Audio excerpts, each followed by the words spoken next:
wabarakatuh. Pada kesempatan kali ini saya akan membahas teori kultivasi.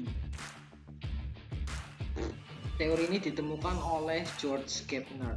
Jadi, mereka yang terlalu banyak menonton TV akan memiliki kepercayaan atau keyakinan yang berlebihan mengenai dunia yang jahat dan menakutkan.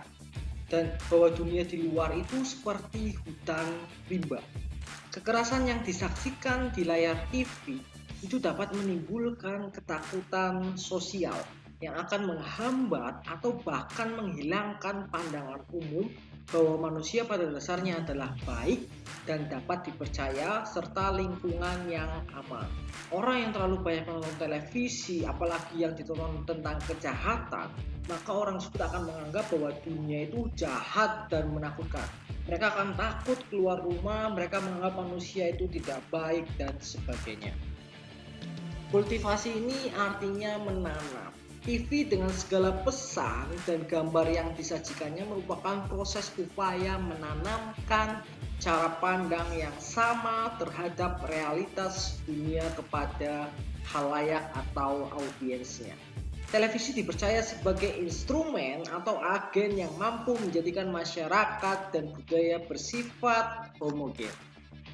Teori kultivasi atau analisis kultivasi adalah teori yang memperkirakan dan menjelaskan pembentukan persepsi, pengertian, dan kepercayaan mengenai dunia sebagai hasil dari mengkonsumsi pesan media dalam jangka yang panjang. Sebagian besar yang kita ketahui atau apa yang kita pikir kita tahu tidak kita alami sendiri. Kita mengetahuinya karena adanya berbagai cerita yang kita lihat atau dengar melalui media. Kita memahami sebuah realitas melalui perantara media massa, sehingga realitas yang kita terima adalah realitas yang diperantarai. Jadi kita mengetahui realitas itu berdasarkan apa yang kita lihat dari sebuah media. Analisis kultivasi memberikan perhatian pada totalitas dari para komunikasi yang disajikan televisi melalui berbagai tayangan secara kumulatif dalam jangka yang panjang. Program berita kriminalitas yang ditayangkan sebagian besar TV setiap hari di Indonesia dapat memberikan gambaran mengenai lingkungan yang tidak aman, penuh dengan orang jahat, hal-hal negatif, dan lainnya. Meskipun sebenarnya statistik dari kepolisian mengatakan bahwa angka kejahatan berkurang secara signifikan, tapi orang akan merasa tidak aman dan tidak nyaman saat berada sendirian di suatu tempat. Karena apa? Karena yang ditayangkan sebagian besar di televisi adalah kegiatan-kegiatan kriminal, kegiatan-kegiatan yang berbau kejahatan. Teori kultivasi kemunculan dari teori ini dilatar belakangi situasi pada tahun 60 di Amerika Serikat. Ketika itu perhatian orang terhadap efek media massa, khususnya tayangan kekerasan di TV, cukup besar. Banyaknya jumlah muatan kekerasan dalam tayangan televisi membuat orang merasa khawatir bahwa tindakan kekerasan di masyarakat telah meluas. Ketika itu terdapat dugaan adanya hubungan antara muatan kekerasan di televisi dengan perilaku kekerasan di masyarakat. Hasil penelitian menyatakan bahwa jumlah muatan kekerasan di televisi 10 kali lebih banyak dibandingkan dengan keadaan yang sebenarnya.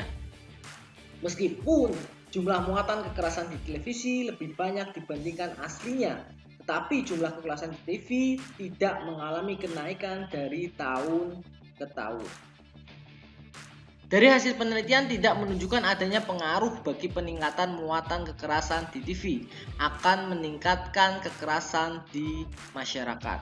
Akhirnya Gardner membagi menjadi dua, yaitu like user atau like viewer yang menonton televisi sekitar 2-4 jam sehari dan heavy user atau heavy viewer yang menonton minimal 4 jam dalam sehari menonton televisi.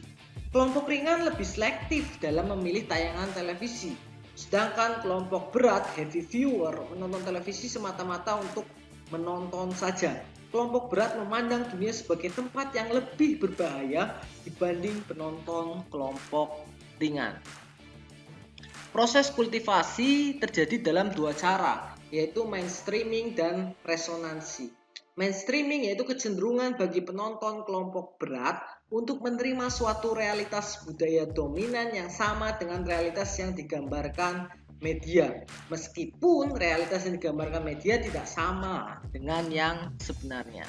Penonton kelompok berat cenderung mempercayai realitas yang digambarkan televisi, bahwa dunia itu adalah tempat yang tidak aman, bahwa pejabat, politikus itu korupsi, bahwa kekerasan pada dan oleh anak itu meroket sangat drastis. Kelompok berat akan memiliki orientasi, perspektif, makna yang sama satu sama lainnya. Yang kedua, resonansi. Terjadi ketika apa yang disajikan oleh TV itu kebetulan sama dengan realitas aktual sehari-hari yang dihadapi oleh penonton. Dengan kata lain, realitas eksternal objektif masyarakat bergema atau menggaung di televisi. Jadi apa yang terjadi di masyarakat terdengar atau gaungnya di TV dan diterima oleh penonton. Kesamaan yang ditayangkan dunia televisi dan situasi dunia nyata dapat menghasilkan gaung dan mengarahkan pada pola-pola kultivasi yang semakin diperkuat. Artinya apa? Pada saat Anda sering menonton televisi, misalkan menonton Indosiar misalkan, sering sekali setiap hari hampir 4 jam lebih, terus kebetulan kenyataan di lingkungan juga sama, maka Anda akan menyatakan bahwa apa yang ditayangkan oleh televisi itu adalah kenyataan asli, realitas asli. Padahal jelas-jelas apa yang ditayangkan oleh televisi itu adalah fiktif belaka. Tapi semakin Anda berat menonton televisi, kok resonansinya sama, masyarakat sekitarnya sama, maka Anda akan menganggap apa yang ditayangkan oleh televisi itu adalah kejadian yang sebenarnya. Itulah kenapa jangan terlalu banyak menonton televisi. Batasi setiap hari cukup 2-3 jam saja. Jangan melebihi 4 jam sehari dalam menonton televisi. Itu akan membuat persepsi Anda sebagai mahasiswa itu akan menganggap apa yang ditayangkan televisi itu adalah kejadian yang sebenarnya, realitas yang sebenarnya di masyarakat.